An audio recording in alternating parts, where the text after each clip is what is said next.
Alors on se retrouve pour une nouvelle vidéo avec un nouveau drone, encore un vous allez me dire, c'est le Litho X1.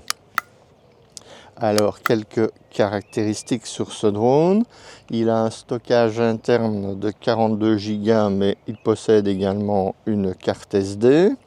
Le prix avec la radiocommande avec le téléphone est de 579 €. Il possède un lidar devant, donc il y a deux catégories, il y a le Litho 1 et le Litho X1. Le X1 étant la version améliorée et c'est celui que j'ai choisi. Donc il possède un lidar qui est effectif à partir de 50 cm sur 36 mètres. Donc le lidar va surtout aider en faible luminosité pour éviter les obstacles. Il est en OcuSync 4, donc ça veut dire qu'il est compatible avec toute la gamme de DJI, ou en tout cas toute la gamme de mes appareils actuellement. Il pèse moins de 250 grammes, 249 grammes exactement, donc il est à la norme C0. On nous dit également qu'il fait 81 décibels en bruit, et ça c'est quelque chose qu'on va tester. On nous annonce une autonomie de 38 minutes, donc on va dire 25 minutes, 20-25 minutes. Et il a la capacité à voler jusqu'à 64 km/h en mode sport et 43 km/h en mode normal. Et ce qui est intéressant sur ce modèle X1, c'est qu'il possède un capteur de 1 sur 1.3. Donc ça nous promet une belle luminosité. Alors comme vous pouvez le voir, c'est un drone qui est relativement petit, hein, si on compare par rapport à l'iPhone, il est même presque plus petit.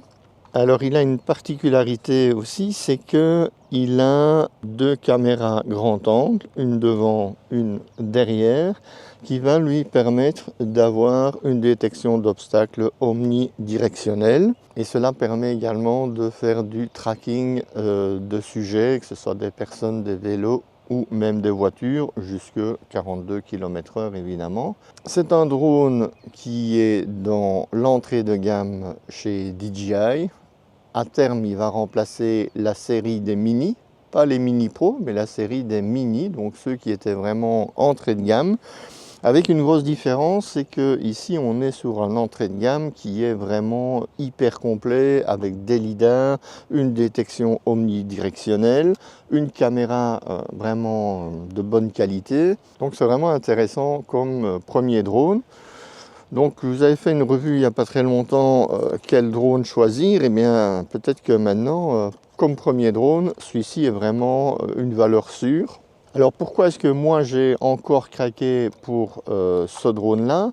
Eh bien, comme je vous l'avais expliqué la dernière fois, quand je pars en vacances, mon problème vient maintenant du fait que j'ai différents types d'appareils avec différentes catégories d'accessoires. Par exemple, j'ai mon Mini 3 Pro qui est en OcuSync 3. Ça veut dire que je ne peux pas interchanger la radiocommande, le joystick, les Googles.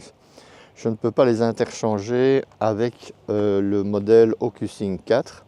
Et donc, j'ai décidé de revendre mon DJI Mini 3 Pro, qui est complet avec les lunettes, la radiocommande, etc., pour acheter ce modèle-ci, pour lequel il n'y a pas de Google, ce sera uniquement avec la radiocommande, mais qui va me permettre en vacances de voler, par exemple, avec la RC2 ici, donc qui est une radiocommande avec écran et qui est celle de l'Avata 360. Donc là, on va faire un tout premier vol. Je l'ai reçu il y a 2 jours. Je n'ai pas encore eu l'occasion de voler avec parce qu'il y avait trop de vent. Alors aujourd'hui, il y a un peu de vent, mais je pense que ça devrait aller pour faire nos premiers essais.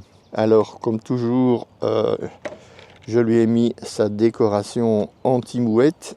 Pour l'instant, les mouettes sont particulièrement agressives. Elles sont en train de construire leur nid et si vous avez vu le dernier vol avec l'Avata 360, vous avez pu voir que pour le moment, il s'agit de faire très attention avec les drones. Donc nous allons tester, faire un tout premier vol avec ce drone et voir ce qu'il vaut.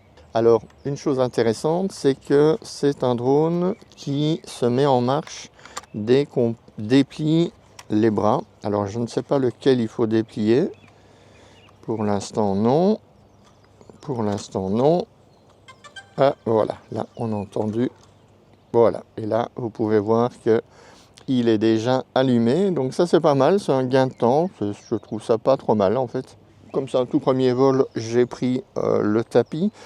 Je vais voir après si je peux arriver à le faire décoller à la main, ça j'ai pas trop d'inquiétude, et par contre le faire atterrir, parce que là on est quand même avec des hélices qui sont assez proches de la coque. Tout premier décollage avec le Litho X1, c'est parti.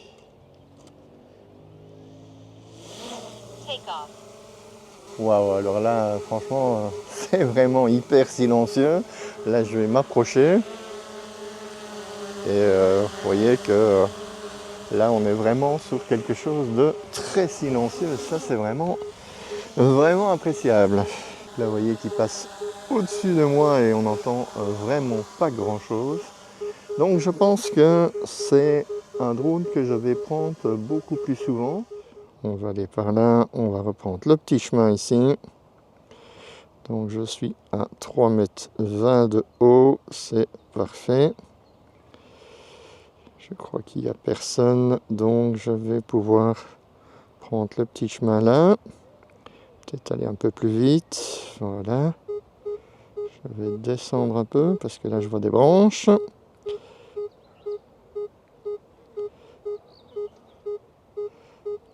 Alors ce qui est bien, c'est que les arbres commencent à avoir des feuilles. Donc pour la détection, c'est évidemment beaucoup plus facile.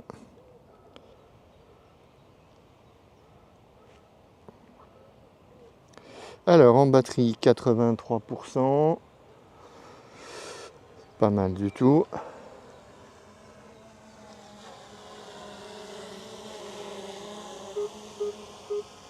Alors on va le mettre là, on va faire un demi-tour vers moi et je vois qu'il y a un zoom.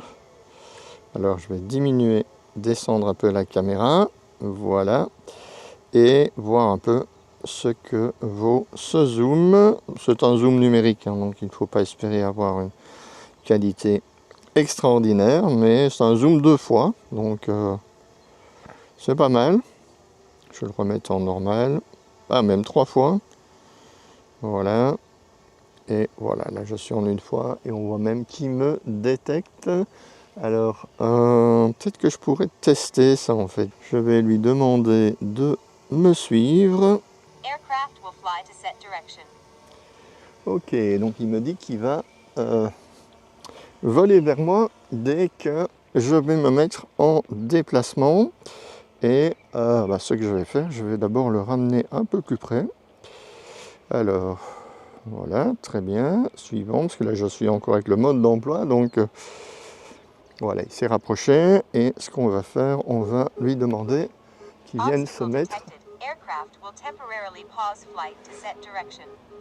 Voilà, donc là il vient de détecter un obstacle, donc il me dit, bah écoute, je vais pas y aller tout de suite parce que...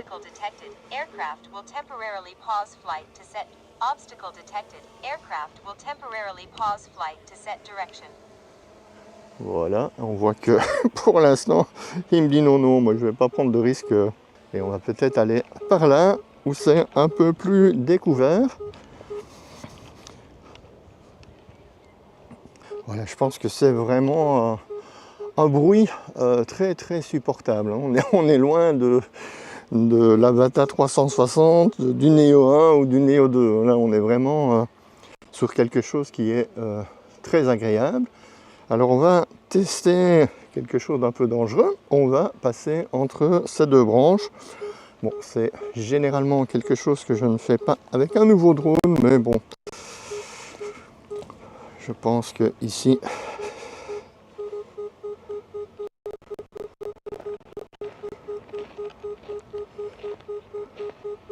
voilà. Vous voyez qu'il est très capable de me suivre sans vraiment avoir de problème avec ça. Bon là, je l'ai mis avec un suivi par l'arrière, hein, je n'ai pas pris le risque. On est à une semaine de nos vacances en Italie, donc on est sur un risque minimal pour l'instant avec le matériel. Voilà. Alors, qu'est-ce que j'ai comme batterie? 64% de batterie, c'est parfait. Eh bien, on va lui demander de faire un RTH, mais je vais me rapprocher de mon tapis et éventuellement garder la main sur la radiocommande pour intervenir en cas de problème. Voilà.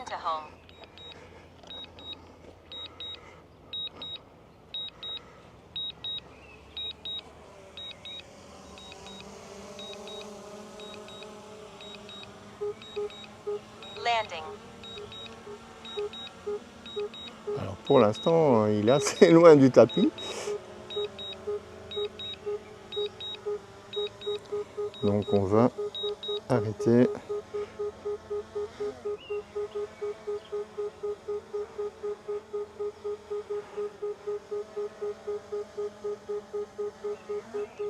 Là, c'est assez nerveux, hein. Ok, là on va essayer de le faire décoller à la main et on va voir si c'est facile ou pas. Voilà, là il est prêt, décollage autorisé. Alors c'est très petit, hein, effectivement. Bon, on va essayer comme ça.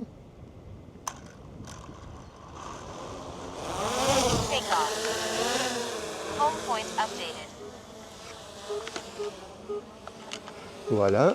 Là, je pense que ça va être assez chaud parce qu'il est très nerveux en fait. On va le mettre en mode ciné. On va le faire descendre. On va essayer.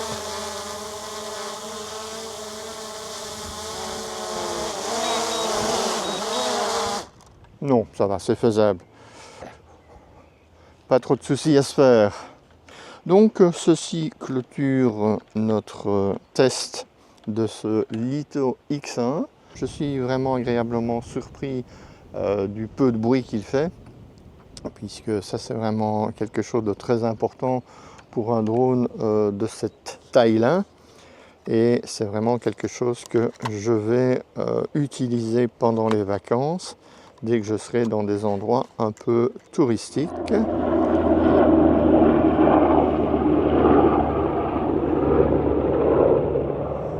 Voilà pourquoi il faut toujours rester extrêmement prudent quand on vole avec des drones. On n'est jamais à l'abri d'un hélicoptère et plus particulièrement un hélicoptère de secours qui n'hésiterait pas à voler à des 30 mètres de haut pour secourir des personnes.